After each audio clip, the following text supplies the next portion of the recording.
Jackson Radio Show. I in my own personal experience, I've run into that problem with in-laws where I would, pretty much do exactly what you said. I mean, pretty nice and easygoing, but when the back is up against the wall, you have to say something. And I was met with a lot of hostility from the woman. Is that a sort of signal? I mean, is that some sort of red flag, would you say? Or of a woman who might not necessarily appreciate that kind of, not non-toxic masculinity, I guess you would say, regular, normal masculinity. Well, I would definitely say that's a bad sign for the relationship, because it's a woman who is going to be in conflict with you over your values.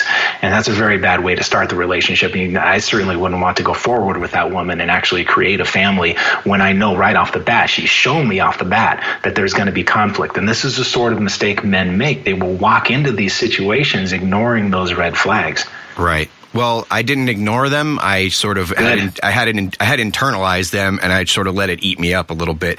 I didn't walk away, but it's like seeing the red flags. It's kind of hard. This is one of the reasons why I had to read the book right away. It's because I'm really, really in tune and sensitive to all these things.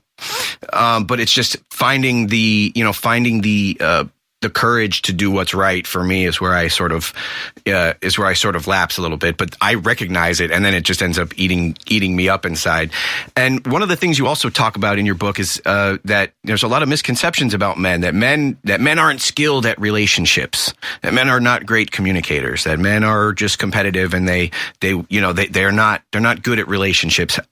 I've seen that manifest in my relationships as well. Just this sort of blanket idea that, oh, you're not communicating well, and it sort of has to do with the fact that I'm not communicating well because I can't, because I'm a man.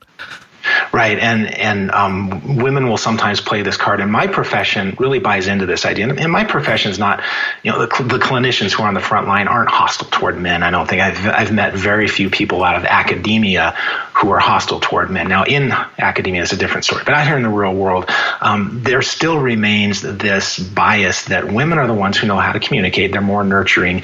And women do know how to communicate very well in certain ways, but men also know how to communicate very well in certain ways. For example, some research that came out a few years ago looked at the effect of testosterone when men are doing something as a team, and raising a barn, or they're fighting with a platoon, or whatever they're doing, and that there's a lot of there are some pheromones in our sweats that gets us communicating well and gets us on the same team, and actually creates this bond. And men can do a sort of nonverbal communication and have an intimacy that women can't even approach in certain situations. And so it's really important to find a woman who understands that the communication from the genders is equal but different, and that men bring something to the table too. Right. And I think in a lot of ways, modern men have been steered away from this kind of idea with participation trophies. There's no winners, no losers. Everyone is the same. And then you have that Stuart Smalley thing. I'm good enough. I'm smart enough. And gosh darn it, people like me. And in the end, it explains, this could explain why modern men seem to be so emasculated and anti-male themselves, and it could explain also why they sort of succumb to a lot of these pressures to get into these toxic relationships. These days women have the advantage, and at the end of the day, it just a lot of men can end up feeling defeated with the way things are sort of in the culture.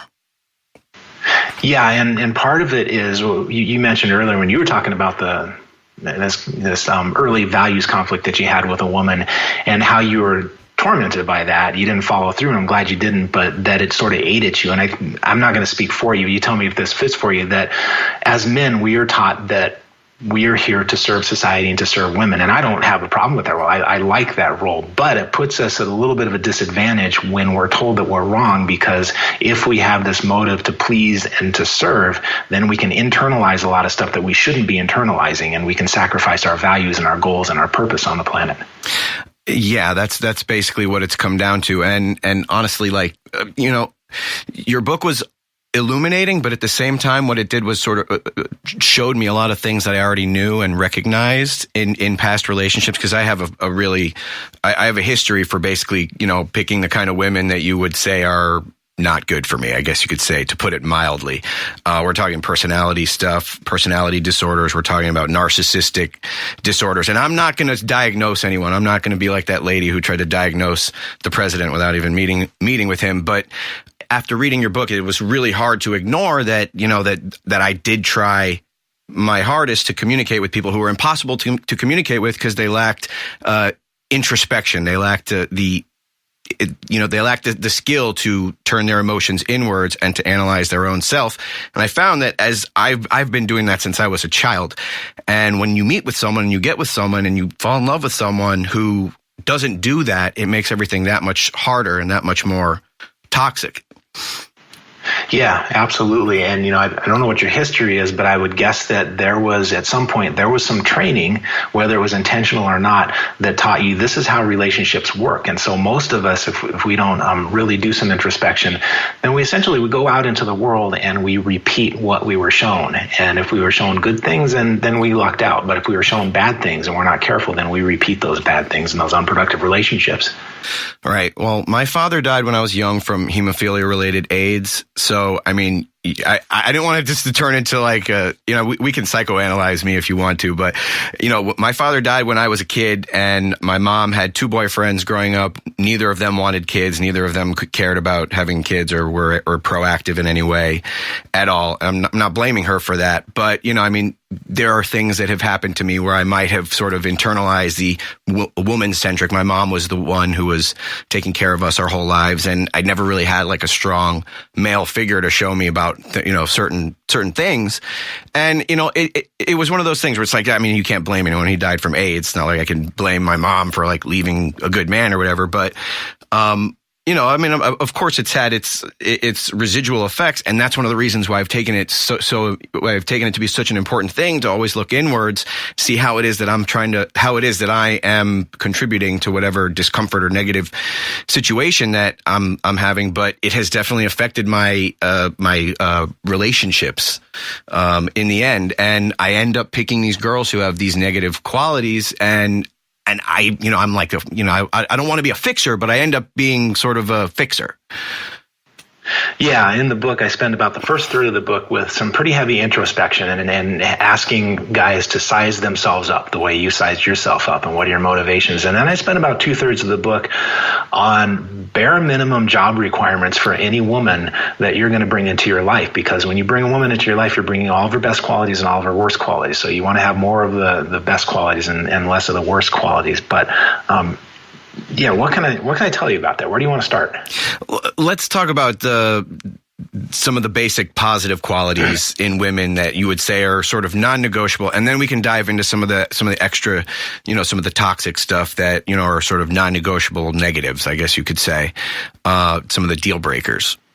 Yeah, and I don't, in the book, I'll say that I don't talk about who's going to be a good fit for you, because in the first part of the book, I ask you to look at your values and really nail those values down so that you know what's good for you. But then getting into like the second or the last 2/3 of the book, the basic bare requirements, emotional skills that anyone should have, but I've broken it more down toward women, is clarity, maturity, and stability. If you can remember those three things as you're starting to date a woman, clarity being things like how well does she carry herself in relationships, and how well does she communicate? Going back to that communication issue, women tend to be very good with words more so than men, but just because she's a good communicator when the sky is blue doesn't mean that those skills are going to hold when you're going through some kind of challenge in life. So making sure that she has the skills when things are difficult, knowing that she's not going to check out when things are difficult, knowing that she is assertive is very important. That if a woman's going to be in a relationship with a guy, she needs to be assertive about what she wants and what she needs, because if she's not assertive,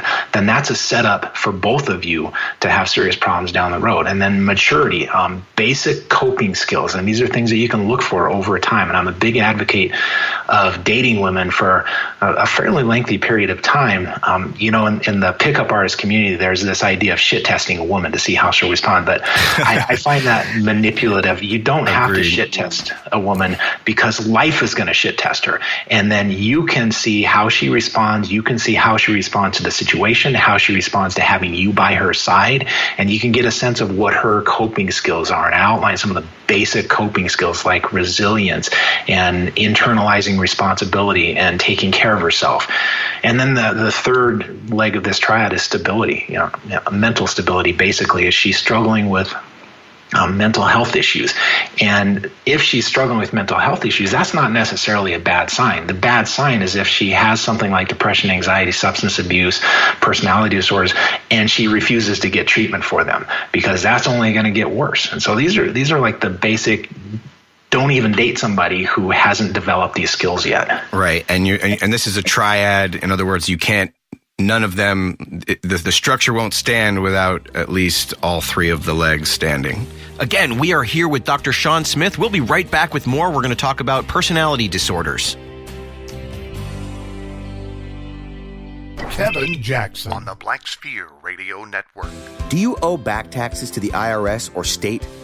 The secret to avoiding the IRS nightmare is to seek professional representation.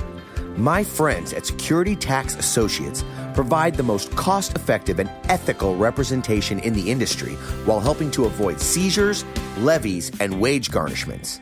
Security Tax Associates is here to ensure that the appropriate steps are taken to permanently eliminate any possibility of future tax burdens once and for all. For a free, no-obligation consultation, contact Security Tax Associates, 844-779-4177. That's 844-779-4177. 844-779-4177. Or visit them at securitytaxassociates.com.